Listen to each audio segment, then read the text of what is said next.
요한복음의 마지막입니다. 요한복음의 마지막에 예수님께서 정말 아름다운 사명을 베드로에게 주셨고, 또 베드로가 어떠한 죽을 것을 예수님께서 말씀하셨어요. 그래서 오늘 말씀에 먼저 베드로에게 주신 사명, 목양 사명에 대해서 잠시 함께 살펴봅니다. 예수님께서 갈릴리에 찾아오셨잖아요. 그리고 고기를 잡고 빈탕친 이 제자들에게 오른편에 그물을 던져라 말씀하셨고, 그들은 이 낯선 해변가에 있었던 사람의 말씀을 듣고 오른편에 그물을 던졌을 때 153마리라고 하는 엄청난 큰 물고기가 잡혔다고 하니까 그들이 그물이 찢어질 정도로 잡고 나왔습니다. 그래서 요한이 예수님인 줄 알고 예수님이라 소리치니까 베드로가 50칸쯤 거의 100m나 200m쯤 되는 해변에서 그 멀리 있는 배에서 뛰어들어서 해변가로 수영해서 예수님을 맞이했던 그 아름다운 모습을 우리가 담고 있습니다.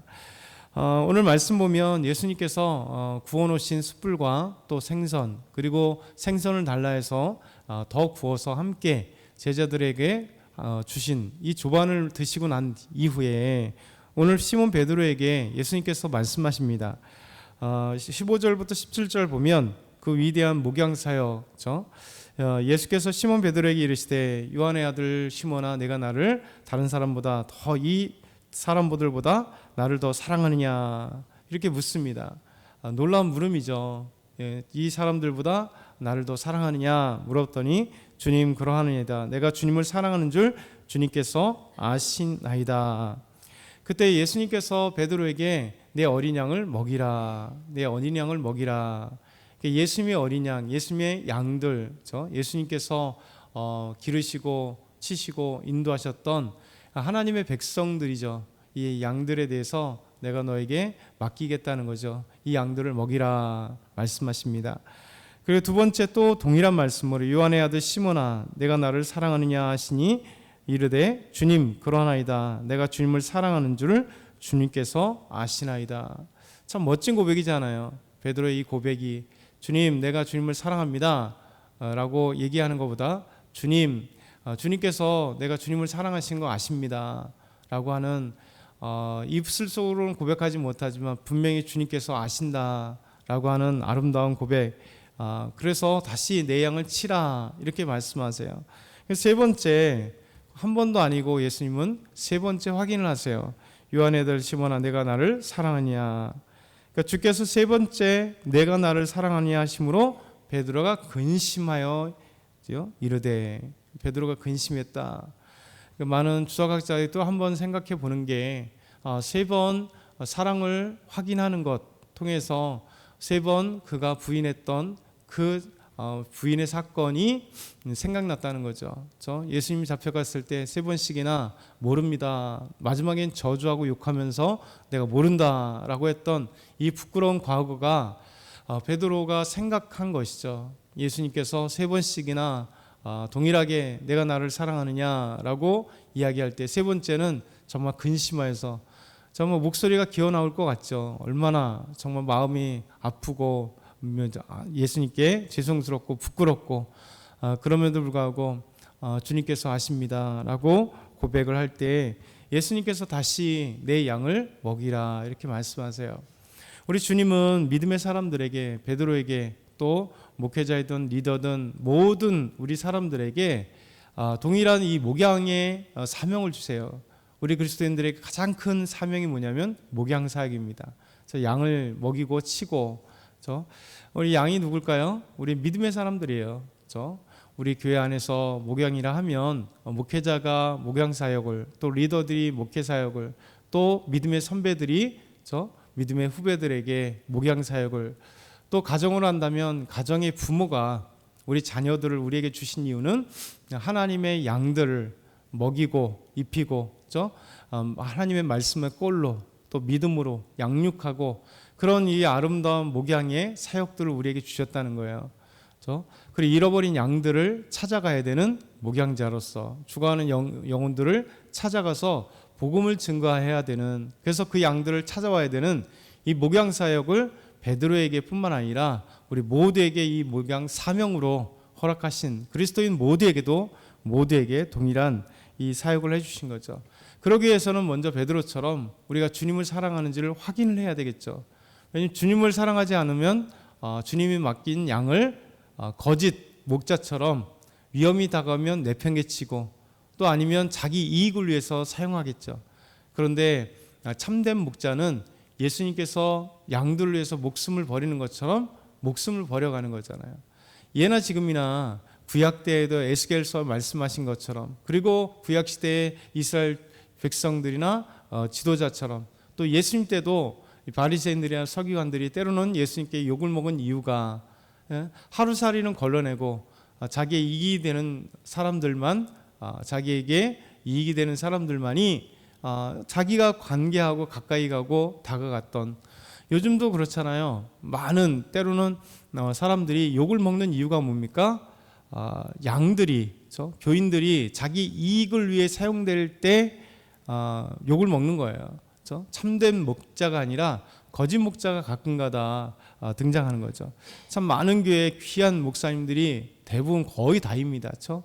또 성도들도 거의 다지만 그 중에 하나 미꾸라지 같이 겉은 화려한 것 같지만 실제 자기 이익을 위해서 목회하는 분들, 또 자기 이익을 위해서 교회 안에서 장로네 아니면 권사네, 집사네 하면서 결국 보이지 않게 자기 이익과 힘을 누리기 위해서 교회에서 있는 사람들이 참 많아요.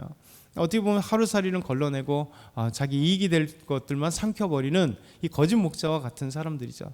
그래서 우리가 목자라고 하면 오해하면 안 됩니다. 목회자만 목자거니라고 생각하면 큰 잘못이에요. 우리 모두에게 목자의 사명을 주셨다. 그러니까 우리는 우리 맡은 몇 사명을 감당하기 위해서는 정말 날마다 눈물을 흘리면서 우리 양들을 돌보려고, 우리 사랑하는 우리 교회를 돌보기 위해서, 또 교회 집안에서 우리 맡겨진 양들을 돌보기 위해서 좀 애를 쓰고 힘써야 되는 거죠. 그렇죠? 예수님께서 10마리, 100마리의 양을 키우는 그 목자도 한 마리 잃어버렸잖아요.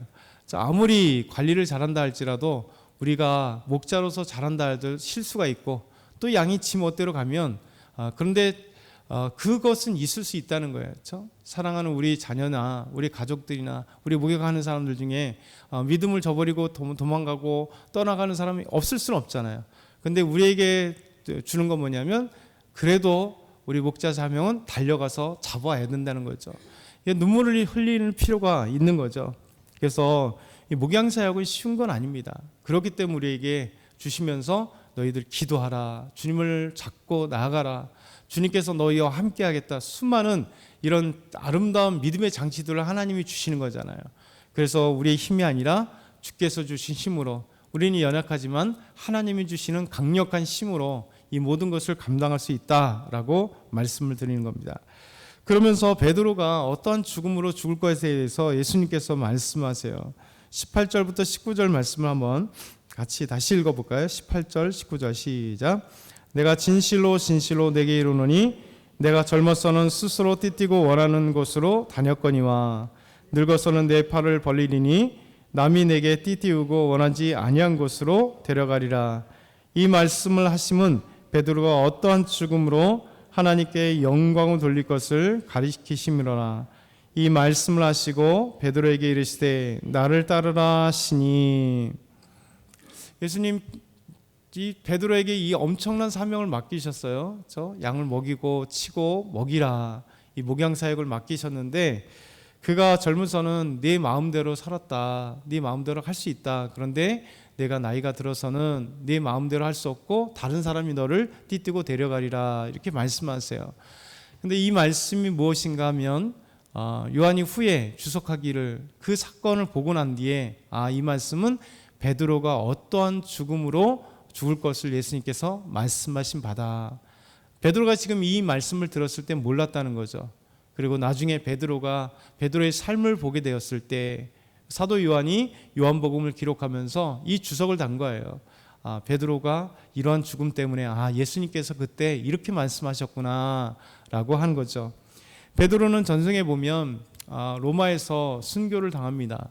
로마에서 잡혀서 로마에서 십자가에 거꾸로 달려서 톱으로 목이 잘리는 그런 순교를 당하는 무서운 삶을 살게 되죠.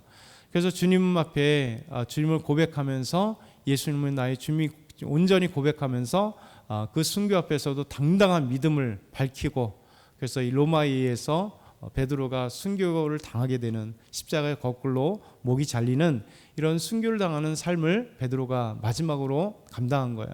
예수님이 말씀을 아신 거죠. 너무나 가슴이 아픈 거죠. 내 마음대로 이제는 나중엔 살 수 없다. 왜?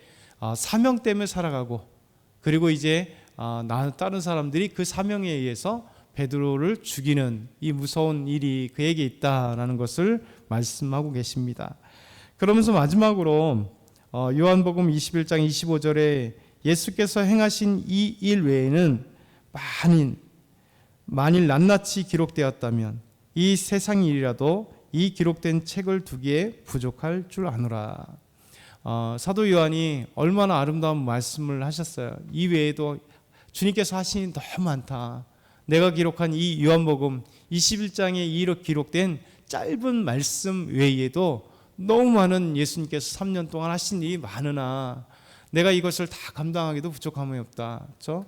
우리 찬송가 304장 했던 거죠. 하늘을 두루 사람이 많고 저 바다를 먹물 삼아도 우리가 한없는 주님의 사랑을 다 기록할 수 없다라는 것이죠. 그의 행하신 놀라운 일들. 그러면서 주님께서 이 놀라운 은혜들이 오늘도 우리에게 기록되어 있고, 우리가 우리에게 맡겨진 이 사명들을 감당하라고 주님 말씀하시며, 때로는 믿음의 사람들이 어떤 죽음으로 죽을 걸 주님 아십니다. 믿음의 사람들이 모두 다 행복으로 끝나지는 않습니다. 그런데 그 인생에 보면 그것이 불행한 것 같지만 주님께서는 우리에게 보실 때 가장 영광스럽고 가장 아름다운 죽음이다. 왜냐하면 어떠한 죽음으로 하나님께 영광을 돌릴 것을 주님께서 아셨기 때문에. 베드로의 순교도 인간적으로 보면 참 아픈 무서운 죽음이지만 하나님 보실 때 가장 아름다운 죽음이다. 주님께 영광 돌릴 수 있는 죽음이다. 그러니까 우리 삶이 그래야 되겠죠. 오늘도 믿음으로 승리하시고 주님과 함께 동행하는 저와 여러분 다 되길 소망합니다.